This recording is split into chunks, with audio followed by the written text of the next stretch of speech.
ఉస్మానియా ఉద్యమ నాయకులు శరత్ ఉన్నారు మాట్లాడదాం. నాగన్నకు మీకు ఉన్న అనుబంధం ఎలాంటిది? నాగన్న గొంతెత్తిని అందరూ పరవశించిపోతారు. ఎట్లా అన్న? నాగన్న, రామారావు అన్న, గద్దరన్న అంటే ఈ చరిత్ర ఉన్నంత కాలం, పాట ప్రజల గుండెల్లో ఉన్నంత కాలం వీళ్ళందరూ ఉంటారు. అందులో నాగన్నది ప్రత్యేకంగా ఏమిటి అని అంటే చిన్నప్పుడు పసిప్రాయంలో పాలేరు నుంచి విప్లవ శిబిరంలో పాటల సెలయేరు దాకా ఆయన జీవితం అంతా చూసినప్పుడు, ఆయనను దగ్గర నుంచి చూసినప్పుడు, ఆయన పాటకు అభిమానులుగా, తర్వాత వారసులుగా, ఆయన పాటను కొనసాగించే ఒక వారియర్లుగా, అన్నింటికన్నా ముఖ్యంగా ఇక ఆయన అనారోగ్యంకి గురైన సందర్భం నుంచి ఆయన తరచూ కలుస్తూనే ఉన్నాం. ఎందుకంటే ఆయన చేతులలో పెరిగిన వాళ్ళం అందరం కాబట్టి తరచూ కలవడము, విప్లవ శిబిరాలు ఏకం కావాలని, విద్యార్థులందరూ నడుం కట్టాలని, ఫాసిజము పెరుగుతూ పెరుగుతూ వచ్చి లాస్ట్కు ఏ పార్టీలు మిగిలినలేదు, దాని అంతిమ లక్ష్యం మతము, మతోన్మాదము, ఇప్పుడు మొత్తం కులోన్మాదం, మతోన్మాదం ఏకమైపోయింది. దీన్ని ఎదుర్కోవాలి అని చెప్పేసి ఆయన ఎప్పటికీ చెప్పేవాడు. అందరు కలవాలి, ఒకటి ఏందని అంటే మీలాంటి వాళ్ళు. ఆయన నన్ను కోరేది ఏంటంటే, ఇంత బాగా ఉంటుంది నీ గొంతు, నువ్వు ఎందుకు పాడతలేవు, లీడర్షిప్లో ఉండి నువ్వు ఎందుకు పాడతలేవు శరత్ అని చెప్పేసి అనేటాడు. నువ్వు లీడర్గిరి చేసుకో, ఓకే, పాట ఎందుకు బంద్ చేసినావు, నువ్వు అంత అంత చక్కగా పాడేటోనివి అంటే. రామారావు అన్న చనిపోయినప్పుడు యోచన రాసిన పాట, నువ్వు గొంతెత్తన్న పాట రామారావు అన్న నాగన్న క్యాసెట్లో పాడిండు. తర్వాత మేము వాళ్ళ పిల్లలం కలిసి యోచన వాళ్ళ ఇంటికాడ పాడినాం ఆ పాట. నువ్వు గొంతెత్తితే గోదావరిలో ఎలో ఎంత ఊగింది ఉయ్యాలా, నీ పాట ఇంటూ నక్సల్ బరిన వయవనమైంది ఆ వేళ, రాగమెత్తుకుంటే రామారావు నోట, జాతరయ్యి గూడే జనమందరూ ఒక్క చోట, సత్యమన్న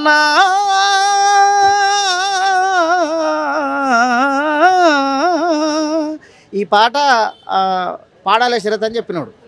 తర్వాత నాగన్న అట్లా చాలా పాటలు పాడాలి మీరు, అంటే నీ గొంతులో మంచిగా ఉన్నది, తర్వాత తరం ఇప్పుడు మేమంటే పాడినాం, మా తరం అయిపోతున్నది, అనారోగ్యం పాలైన అందరం, పార్టీ ఆగమవుడు చీలిపోవడం ఎట్లయితుందో, పాడిన వాళ్ళు, రాసేవాళ్ళు, ఉద్యమకారులు, హానెస్ట్గా పనిచేసే నాగన్న లాంటి వాళ్ళు కూడా అట్లనే గూడు చేరిన పక్షులాగా అయిపోయింది. మీరు అందరూ మాట్లాడాలి, పాడాలి, ముఖ్యంగా పాడాలని చెప్పేటాడు మాకు నాగన్న.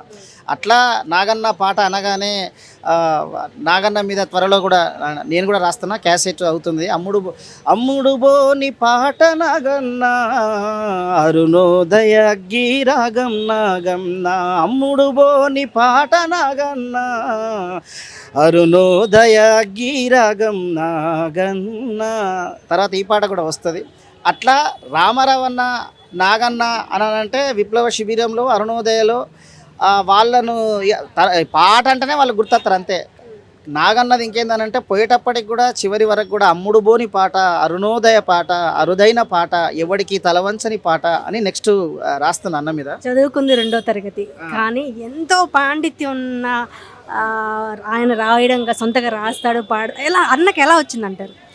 మార్క్స్ ఏమంటాడు అని అంటే, పుస్తకాలు చదవడం వల్ల కొంత నీకు విషయం తెలుస్తుంది కావచ్చు, కానీ ప్రజలలో లైఫ్లో వాళ్ళ ప్రాక్టీస్ నుంచి వచ్చిన వాడే నిజమైన ఆర్గానిక్ ఇంటలెక్చువల్ అని చెప్పిండు. అట్లా ఇప్పుడు అందశ్రీ కావచ్చు, నాగన్న కావచ్చు, చాలామంది చదువుకున్న వాళ్ళు, ఇప్పుడు గదర్ అంటే ఇంజనీరింగ్ చేసిండు, కానీ వీళ్ళు ఎవరు చదువుకోలే.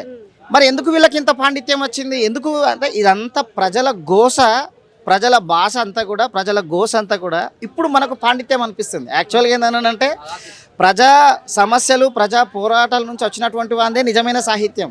అంతకు ఇప్పుడు సినిమా సాహిత్యం చూసినాం, మిగతా వాళ్ళు చాలా పాండిత్యంలో రాసినటువంటి వాళ్ళు ఉన్నారు, అవి పెద్దగా ప్రజలలో లేవు. నాగన్న కబ్బడానికి కారణం ఏంటంటే ప్రజా పోరాటాలతో ఉన్నాడు ఆయన మీద. అందుకే పసిప్రాయంలో పాలేరు, విప్లవ శిబిరంలో పాటల సెలయేరు అని రాసిన అన్న మీద. అక్కడి నుంచి అసలు పాట ఎట్లా పుడుతుంది అని అంటే అశోక్ తేజ రాసినట్టు పని పాట రెండు శ్రమల నుంచి పుడుతుంది పాట. పాటతో పనికి, పనితో పాట రెండింటికి సంబంధం ఉంటుంది కాబట్టి ఆ పనిలో ఉన్నాడు, పాటలో ఉన్నాడు, అన్నింటికన్నా ముఖ్యంగా ప్రజా ఉద్యమంలో ఉన్నాడు. కాబట్టి అంత పాండిత్యం రావడానికి, మీరు అడిగిన క్వశ్చన్ ఏంటంటే అంత పాండిత్యం, అంత జ్ఞానము ప్రజా ఉద్యమంలో అన్న నిరంతరం ఉన్నాడు. కాబట్టి ఒక రణబేరి లాగా ఆయన పాట రాసిన పాట కులరక్కసిని కూలగొట్టాలని చెప్పేసి రాసిండు. ఆ తర్వాత అక్షర అదేంటిది మన బడులు రావాలని చెప్పేసి మాట్లాడిండు. ఆయన రాసిన పాటలలో కాచనపల్లి అడవుల్లో కనుమూసినారా అట్లా చాలా పాటలు రాసిండు నాగన్న. మరి ఎట్లా రాసిండు, ఎట్లా పోరాడిండు, అసలు ఆ కంఠం ఎత్తినప్పుడైతే నాగన్న వస్తున్నాడు, రామారావు అన్న వస్తున్నాడు అని అంటే అక్కడ గంతలేసుకుని ఉండేటోళ్ళం.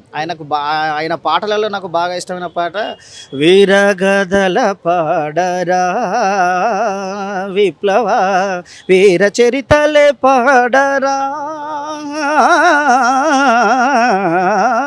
వీరగదల పాడరా. ఈ పాట పాడతా అంటే అసలు ఈ పాట అప్పుడు మా యూత్కు ఎట్లుందంటే అప్పుడు మేము 7th 6th అట్లా చదువుతున్నాం. ఈ పాట పాడినోడు నిజమైన సింగర్ అన్నట్టు. ఈ పాట కనుక 2 చరణాలు ఉంటాయి, పైన ఎత్తు ఉంటుంది, ఆ హై పిచ్లో ఉంటుంది. ఈ పాట పాడినోడు వాడు మునగాడు అన్నట్టు మా ఊర్లో.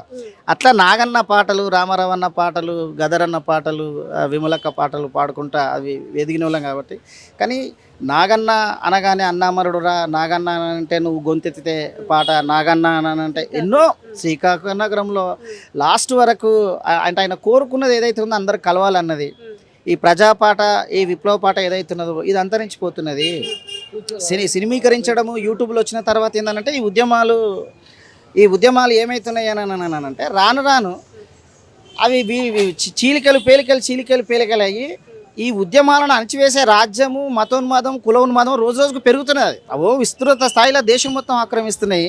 వీళ్ళేమో కమ్యూనిస్టులు ముక్కలు చెక్కలుగా మారడం అనేది అది బాధ కలిగింది. దాని మీద కూడా రాయాలని చెప్పిండు నాగన్న. సో నాగన్నను గుర్తు చేసుకోవడం అంటే నక్సల్ బరి పోరాటాన్ని అంతటిని గుర్తు చేసుకోవడం, నాగన్నను గుర్తు చేసుకోవడం అంటే అరుదైన పాట, అమ్ముడుబోని పాట, అరుణోదయ పాట. అరుదైన పాట, అమ్ముడుబోని పాట, అరుణోదయ పాట నాగన్న పాట. అది నాగన్నను గుర్తు చేసుకోవడము 50 వసంతాల శరత్ అన్న పాడే పాటలో శరత్ అన్నకి ఒక డిఫరెంట్ వర్షన్ ఉంది, ఇంగ్లీష్ పాటలు పాడుతూ ఉంటారు. చాలామంది మీకు ఆ వర్షన్ అభిమానులు ఉన్నారు అన్న, ఎట్లా మీరు అలా ఎలా ఎంచుకోగలిగారు?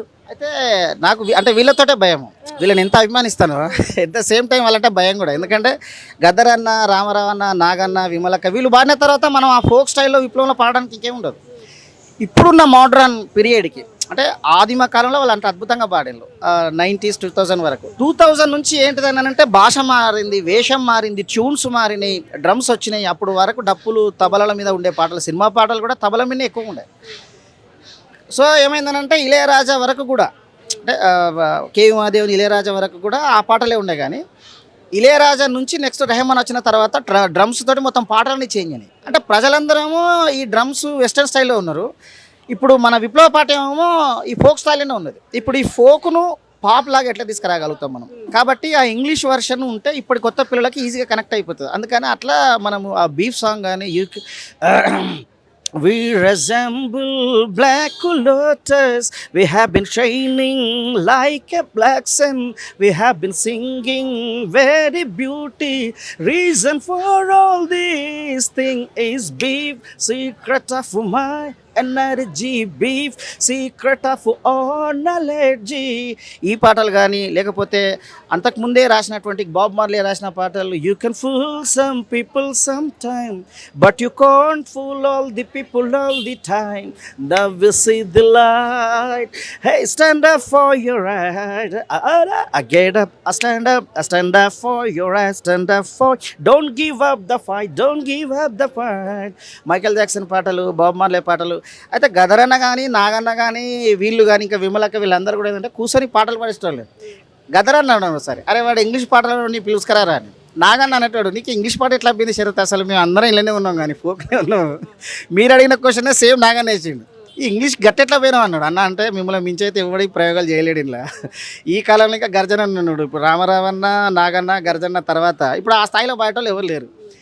ఇప్పుడు నేను అదే ఎంచుకున్నానంటే ఎవరు ఎంచుకున్నా కానీ మిమ్మల్ని మించి ఎవడు పోడి అక్కడ. అది పర్వతాలు, అవి సంగీత సాంస్కృతిక యోధుల పర్వతాలు, అవి ఎవడు టచ్ చేయడు. కాబట్టి ఇంగ్లీష్లో ఇప్పుడున్న పిల్లలకి మోడ్రన్గా ర్యాప్లో ఉందన్న, మనం అట్లా కనెక్షన్ ఇవ్వకపోతే మనం వెనుకబడుతున్నామని ఒకటి అది అనిపించింది.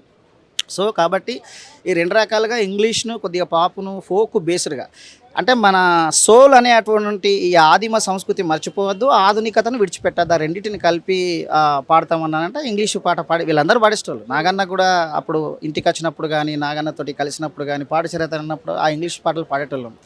సో నాగన్న వారసత్వం, ఆ ఫోకు విప్లవ వారసత్వం ఏదైతుందో దాన్ని ఇంకా రానున్న కాలంలో ఇంకా మోడర్నైజ్డ్గా చేస్తాం. నా శక్తి మేరకు వాళ్ళ వారసత్వాన్ని, సాంస్కృతిక యుద్ధాన్ని, నాగన్నది కావచ్చు, గదర్ అన్నది కావచ్చు, చనిపోయిన రామారావు అన్నది కావచ్చు, ఇవేవైనా, ఎందుకంటే ఆ అరుణోదయ అనేటువంటి ఆ వెలుగును నుంచి వచ్చిన వాళ్ళలో నేను ఒకని, వరంగల్ నుంచి. సో కాబట్టి వాళ్ళ అడుగులలో అడుగు వేస్తూ, నాగన్న అడుగులలో అడుగులు వేస్తూ, ఆ నిజాయితీ నుంచి, అంత నిజాయితీ అని మనం ఇవ్వలేము చూడు. ఎందుకు అసలు నాగన్న అంత అద్భుతంగా పాడతారంటే నిజాయితీ నుంచి వచ్చే గొంతు వేరు ఉంటుంది. ఆ స్వరం కదా, అది భాస్వరం ఎందుకు వెళ్తుంది, అంత హానెస్ట్గా ఉన్నాడు కాబట్టి అంత అద్భుతంగా పాడుతున్నాడు. అంత నికార్స్గా ఉన్నాడు కాబట్టి, నికార్స్ అయిన వాళ్ళది, నిజాయితీ అయిన వాళ్ళ గొంతు నిప్పులాగా పేలుతుంటుంది. కాబట్టి ఆ నిజాయితీ కలిగిన, నిబద్ధత కలిగినటువంటి వాడు కాబట్టి ఆ గొంతు అంతా నిప్పుల్లాగా మండేది నాగన్న గొంతు. వీరగదల పాటలకు ఆ లాస్ట్ చరణంలో అని పైకి లేపెట్టాడు. అసలు అది ఎవరికి అందదు. అది ఎంతమంది చాలాసార్లు ట్రై చేసి విఫలమైన మేము అందరం. నాగన్న ముందు పాడేటోళ్ళం. నాగన్న స్టేజ్ మీద ఉన్నప్పుడు మనం ఇట్లా పాడాలని చెప్పేసి, నాగన్న ఉన్నప్పుడు పాడితే రైట్, వెరీ గుడ్, ఇంత అద్భుతం. ఓసారి నాగన్న, నేను, రవన్న వీళ్ళందరం కలిసి రత్న వాళ్ళ ఏదో బర్త్డే అయింది, వాళ్ళ కొడుకుది అయితే, ఆ ముగ్గురం కలిసి పాడినాం. ఆ వీడియో మేబీ ఉంటే నేను మీకు సెండ్ చేస్తాను. ఆయన తోటి ఉన్న జ్ఞాపకాలు అది. కాబట్టి నాగన్నకు విప్లవ జోహార్లు, అంబేద్కర్ నుంచి జై భీములు తెలియజేస్తూ ఆయనకు నివాళి ఏమిటి అని అంటే, నాగన్న నువ్వు ఎత్తిన అంటే నిప్పుల నిఖార్స్ అయినటువంటి నీ గొంతును, నీ సాంస్కృతిక విప్లవాన్ని తప్పకుండా మేము బతుకున్నంత కాలం మేము కొనసాగిస్తాం. రానున్న తరాలకు నీ వారసత్వాన్ని అందించే పోతాం. జై భీమ్.